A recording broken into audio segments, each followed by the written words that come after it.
India Canada இடையே தற்போது மோதல்கள் தொடரும் நிலையில் கனடாவிற்கு செல்லும் இந்திய மாணவர்களின் எண்ணிக்கை கணிசமாக குறைந்துள்ளது. இந்தியாவுக்கும் கனடாவுக்கும் இடையே கடந்த சில காலமாகவே மோதல் போக்கு நிலவி வருகிறது.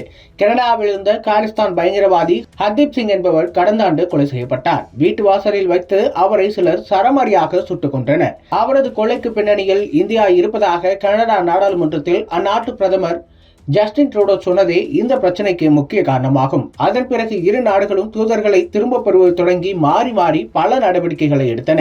இந்தியா கனடா நல்லுறவு என்பது கனடாவுக்கு ரொம்ப முக்கியமானது.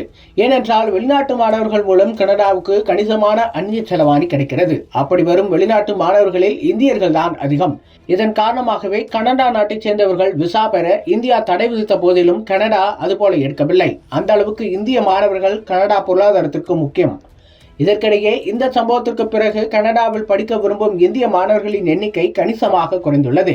இது இரு நாடுகளுக்கும் இடையே மோதல் போக்கு நிலவி வரும் நிலையில் மிக குறைந்த அளவிலான மாணவர்களை கனடாவில் படிக்க விண்ணப்பித்துள்ளனர். இது குறித்து கனடா அமைச்சர் மார்க் மில்லர் கூறுகையில், தற்போதைய சூழல் கனடாவுக்கு வரும் இந்திய மாணவர்களின் எண்ணிக்கை உடனடியாக அதிகரிக்காது என்று நினைக்கிறோம். இரு நாடுகளுக்கும் இடையே தூதரக ரீதியாக இருக்கும் மோதல் என்பது தொடர்கிறது.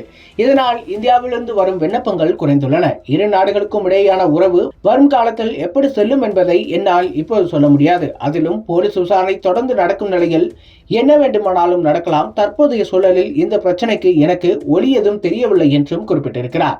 இந்தியா கனடா நாடுகளுக்கு இடையே நிலவும் மோதலால் கடந்த ஆண்டின் 4ஆம் காலாண்டில் இந்தியர்களுக்கு வழங்கப்பட்ட மாணவர் பெர்மிட் 1,08,940 14,910 குறைந்துள்ளது. அதாவது ஒரே சமயத்தில் சுமார் 86% குறைந்துள்ளது.